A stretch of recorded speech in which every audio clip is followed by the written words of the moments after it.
Alright, Shalom. All praises unto Yahweh, Bahashem, Yahweh Shai, Bahashem, Ruach Kwadash. Double honors unto the apostles and the elders of Great Millstone. And Shalom to the hopeful elect Arkim that teaching this word. Shalom, Yahweh, Bahashem, Yahweh Shai, Bahashem, Ruach Kwadash. As you can see here, this is the actor John Leguizamo, and it says speaks on Spain colonizing Latin America. And it's pretty cool clip, and he basically, goes into the fact that Latinos in America are not Spanish, because you got our people are mingled, we know that, but for the most part, a lot of them Latin Americans, for example, claim they're Spanish and all that, but you're really like Tainos and indigenous peoples. A lot of people know that, but it's just that colonial mindset, So he says some interesting stuff here, and I found it interesting. Now, as we all know, John Leguizamo, he's in a fair few movies, man. He's in a fair few movies, Leguizamo. Like he's Benny from the Bronx in Carlito's Way. He's in a few. You always see him play cameos in a lot of movies, So anyway, cameos and some main roles. I can't remember all the flicks right now, but you know his face when you see him on screen. But anyway, he's Hispanic. And he goes into it, basically. He mentioned some good points, man. Also further proves that, the Latin tribes are Israelites. Because the Latin tribes, they suffered the same things the Northern Kingdom, which is Gad, which is Ephraim and his companions, Gad, Reuben, Asher, Naphtali, etc. They suffered a lot of BS under Esau, man. Under Esau-Edom system, right? And a lot of our people are still stuck in that colonial mindset, man. I'm saying, claiming that they're Spanish and that Edomite shit, basically. So let me play this here. Right. And then how about Spain people? People from Spain. I beg your pardon? People from Spain. People from Spain? I don't got nothing against them, except they're not Latino. They're Spanish. There you go. I wanted to just pause it on that quickly, because he said that the people from Spain are not Latino. Exactly, because the mainland Spanish people are not the same as Cubans and, Puerto Ricans and, etc. You know what I mean? They're not the same as Colombians, etc. All right, the mainland Spanish people, for the most part, are the descendants of Edom. Now, we do know our people are there, but they're Edomites. They're European. They're so-called white people, man. Okay? They don't have the same spirit. They don't do the same things, man. They're colonizers. They're Edomites. That's like he said it. They're not Latinos, man. You're white European. Latino people, for the majority part, we're part indigenous, part Afro-Latino. We got a mixed breed. That's a beautiful culture in our own language and everything, and history of literature and art. And so Spain is just European. It's different. You're European. Well, it's European. There you go. The scriptures talk about that. The scriptures talk about Ephraim not being a cake not turned. So you have lighter skinned so-called Puerto Ricans and you have darker skinned so-called Puerto Ricans, because we are mingled people. You know what I mean? You got like a lot of them Latin tribes were mingled with Judah, Benjamin and Levi during the slave trade also. So, that's where you get like people like Yoel Romero, for example. Yoel Romero, the Cuban UFC fighter, he's Hispanic, he's a Cuban, but he could be Judah or Benjamin or Levi. Or he might even just be Manasseh. The dude's a damn warrior, but the point is there's that mixture amongst our people. Yeah. But it is hard to negate because we speak Spanish. Right. Our food, not all of our culture, a lot of our culture is mixed, African, everywhere else. But a lot of our culture does come from Spain as well. Spain is to a degree. We Latin people, because we were colonized. See, John Leguizamo is making good points. I'm gonna play this clip, but the other show host, he's saying, but we took a lot of things from Spain, etc., or were influenced. But you know what? The Spanish culture itself was influenced by Jake anyway, because Negroes ruled in Spain. So Spain's culture as a whole is really they just usurped us as a people, So Spain's culture, paella, what else do they do in Spain? They do the siestas, where they take time to relax and chill during the working week. Where did they get that culture? That was all given to them by the Moors anyway. So the history runs deep. But the point is, those people are Edomites for the most part over there, man. Right? And they colonize our people. All our contributions have been erased. but we gave the world and Spain a lot. Oh yeah. We gave Spain 500,000 tons of gold. That's like filling up the Empire State Building a time and a half, and that funded all of Europe for the Renaissance, later Renaissance, Enlightenment. That was all our gold, and our silver funded the Constantinople Empire and the Chinese government, because that's what they love, silver. We gave the world rubber, chilies, sunflower seeds, tapioca, chocolate, vanilla, popcorn, peanuts, Handball. Just take handball. yeah, handball. I'll take that. Take it. The rubber ball. We invented the rubber ball. We invented rubber. Yeah, and galvanization. We invented that before Goodyear. Goodyear took the credit, but we had invented that already. Right. Yo, I'm the Rain Man of Latin facts. I know all that shit. Well, no, because I'm saying that because if you're Latino, it's hard. We speak Spanish that derives from Spain. So I mean, well, I have my grandfather on my dad's side. He's full. Yeah, well, you speak Spanish because you were conquered, man. Okay, you were conquered by those people. You know, so you speak their language. You speak the language of the oppressor, basically. You know, but the Tainos and the people, the tribes that was already over there, they were speaking broken forms of Hebrew anyway. There's written accounts of that. The Tainos and the tribes that was over in the Americas, they were speaking broken forms of Hebrew, all right? They weren't speaking Spanish before the colonizers came. They were speaking Hebrew. The Native Americans, before the different colonial languages came to the Americas, the natives in the mainland America were speaking broken Hebrew, man, okay? Broken Hebrew, Lashwan Kodash. Hey, Leguizamo even, he dropped some facts, man, how they stole. You know, basically, we built their empire. The Renaissance was built off the backs of the Negroes, which is the Southern Kingdom, and then the Latinos, which is the Northern Kingdom. And he even mentioned it. They stole so much gold, it would fill the Empire State Building. John Leguizamo. So that, you know, that's real facts. You had, you know, you have them stories of El Dorado, the Aztec Empire. There's the gold that was the gold that was stolen from the Aztecs by Hernan Cortez, you know, and them cronies, you know. So this is all true history, right?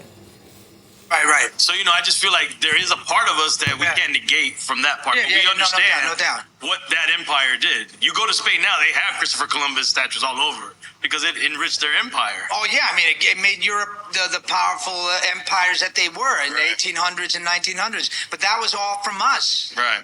They wouldn't be those powerful empires if it wasn't. They were taking all our gold, all our silver, all our emeralds. Latinos and all Caribbean and Latin American people suffer for is we're suffering from the effects of colonialism to this day.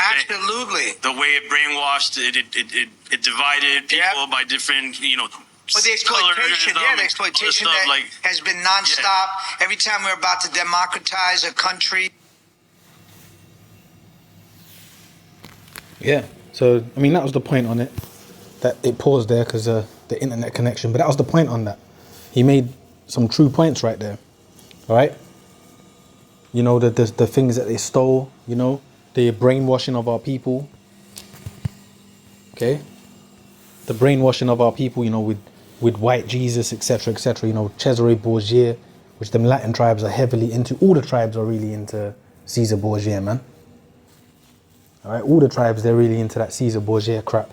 Cesare Borgia, they're all into that crap, all right? But that was all came through colonization, man. Catholicism and the Catholic Church, etc. Columbus, you know, spreading their forms of so-called Christianity, plantation Christianity. Let me read this here, Deuteronomy 28, and I'll go from. I'll read it from here. It says, "And it shall come to pass that if thou shalt hearken unto the Lord." 15. Deuteronomy 28 and 15. "But it shall come to pass if thou wilt not hearken unto the voice of the Lord thy power, to observe and to do all his commandments and his statutes which I command thee this day, that all these curses shall come upon thee and overtake thee." All right. So this is what the Lord said through Moses unto the tribes, that look, if you don't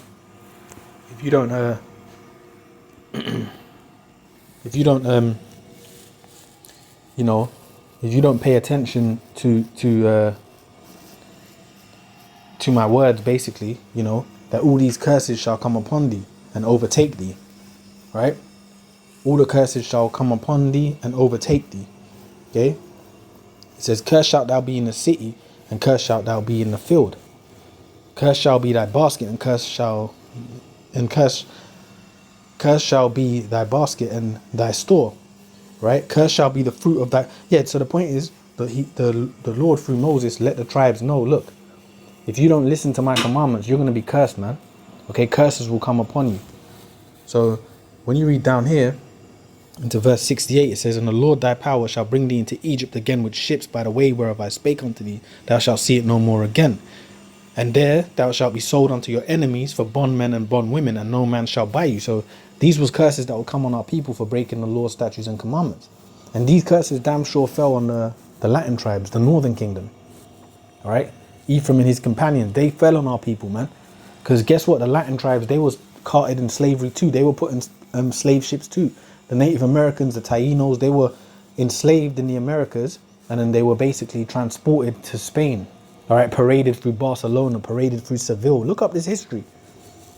Simultaneously as the Negroes were being taken throughout Europe and the west parts of Africa and Europe, taken into slavery, the same thing was happening to the natives, the other way around.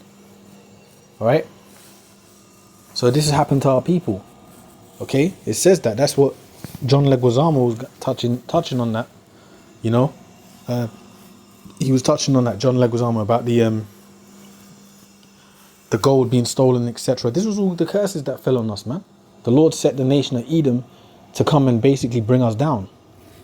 All right, and the Lord shall bring thee into Egypt again with ships by the way whereof I spake unto thee. Thou shalt see it no more again, and there thou shalt be sold unto your enemies for bondmen and bondwomen, and no man shall buy you. And if you look up that history, the Latin tribes, the indigenous peoples, they were sold on auction blocks also, man. In fact, the HBO, the Borgia show of the HBO, right?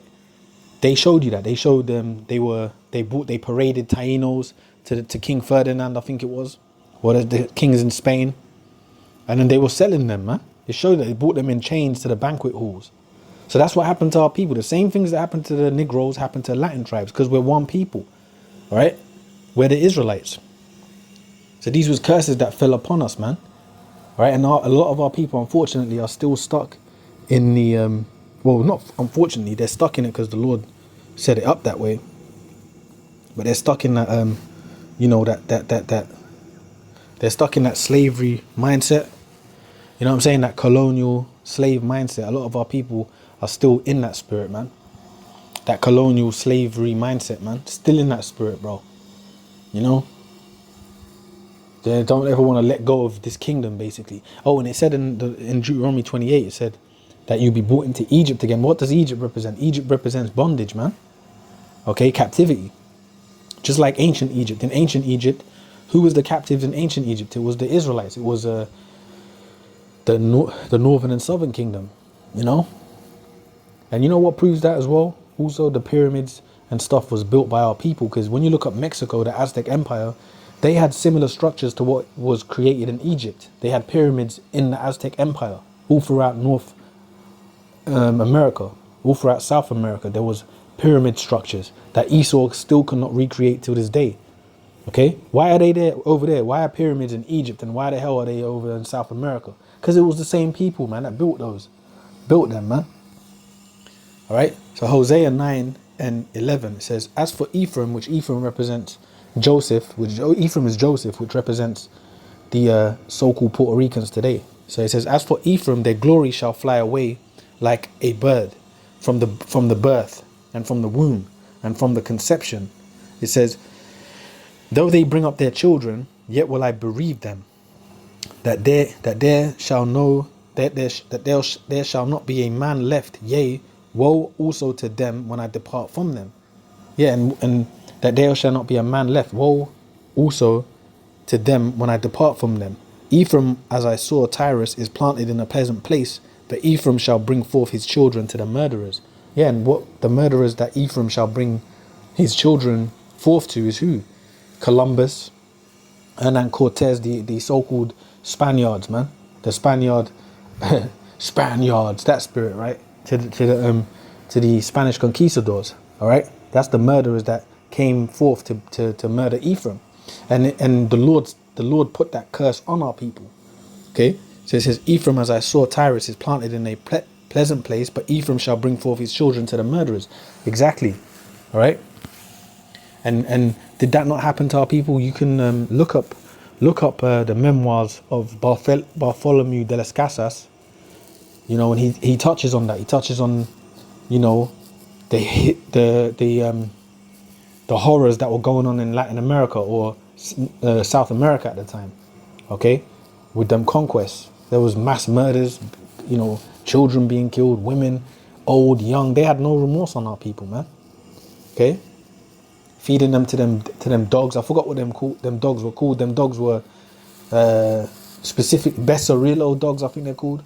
They were like almost like massive mastiffs. They were bred for war, basically. They all they did was eat human flesh, which was the flesh of our people. They were bred for that. So they had a taste for that. So this is true history. Okay, and Esau hasn't paid for this yet, but everything's gonna be paid back, man. And guess what? It was all controlled by the so-called Jews, all right? All of the so-called Jews controlled those conquests. Because even Cristobal Colon himself, or they call Christopher Columbus, he was of an Amalekite line, man. Okay, he was a so-called Jew himself. Okay? So Ephraim, as I saw, Tyrus is planted in a pleasant place, but Ephraim shall bring forth his children to the murderers. And that's what happened. Ephraim brought forth their children to the murderers, which is the Edomites. All right, they're the murderers of our people, man. Okay, so that's what happened to Ephraim. So, and see what happened to the so-called Negroes happened to the Latin tribes also, because we're brethren, man. And there's no coincidence. Even when you look up America, like, you know, certain states, you know, particularly obviously because America is a big place, but New York, for example, New York, who mingles together? Negroes and Latinos, like Puerto Ricans. That's big in New York. That culture. They started the hip hop together. They started all kind of movements together. The b-boy dancing was all Ephraim and Judah. All of that in the Bronx, South Bronx, and all that was all b-boy culture. That was all Puerto Ricans. The Puerto Ricans are heavily influential, which are the tribe of Ephraim, and they're, you know, heavily influential with the so-called Negro, the Judites, man. All right. So, you know, they are pressed together. Let me read this here. In fact, I'll just end it on this. Jeremiah 50 and 33, Jeremiah 50 verse 33 says, Thus saith the Lord of hosts, the children of Israel and the children of Judah were oppressed together, and all that took them captives held them fast, they refused to let them go. All right? Yeah, so that's what it is. Thus saith the Lord of hosts, the children of Israel and the children of Judah were oppressed together, and all that took them captives held them fast, they refused to let them go. And this is Esau. Now the truth's coming out on the so-called white man. Who's our captor? The so-called white man. Who's he holding? He's holding the kingdom of Judah and the kingdom of the northern kingdom. So he's holding the kingdom of Judah and Ephraim together, the Judah and Israel. So that represents the so-called Negroes and the so-called Latinos. He's holding us captive, right? It says, and all that took them captives held them fast. They refused to let them go, and they're refusing to let us go. Okay, but we're waking up now to who we are, and it's a beautiful thing. Even with clips like that, with John Leguizamo bringing out that kind of information, it's pretty dope, because even it's just in, you know, on random podcasts in the world, they're talking about stuff like this, but it all goes back to the scriptures why these things happened. So it says, their Redeemer is strong, the Lord of hosts is his name. He shall thoroughly plead their cause, that he may give rest to the land and disquiet the inhabitants of Babylon. And this is what we're basically waiting for, Yahweh B'Shem Yahweh Shai to redeem us. That's the only person that's going to bring the Negro and Latino out of this mess. And you know what? The Lord's combining both kingdoms, northern and southern kingdom, now through the truth. All right? He's combining us through the truth, through the elder apostles, you know, teaching his word, and all the brothers, you know, from the different tribes coming together, man. So we're combining through the word. That's the way we're going to combine. And the Redeemer is Yahweh Shai, who's going to come and save us, man. All right, which is a so-called black man. And even, you know, they mentioned in that clip the traumatization of our people. What's one of the main traumas that Esau put upon our people, especially the Latin tribes? That white Jesus, man. That white flesh, that white so-called white, you know, so-called Edomite Jesus, JC. All right? But the scripture says the Redeemer is strong, their Redeemer is strong, the Lord of hosts is his name. He shall thoroughly plead their cause, that he may give rest to the land and disquiet the inhabitants of Babylon. So he's going to deliver us, deliver the so-called Negroes, Latinos, Native Americans, deliver us from the hand of these oppressors, man. You know, and simultaneously, you know, bring an end to their society. All right. Okay, so you know, with that, I'm going to say all praises unto Yahweh, Bahashem, Yahweh Shai, Bahashem, Ruach Kudash. Double honors unto the apostles and the elders of Great Millstone. And shalom to the hopeful elect Akim teaching his word. Shalom, Yahweh, Bahashem, Yahweh Shai, Bahashem, Ruach Kudash. Shalom, shalom.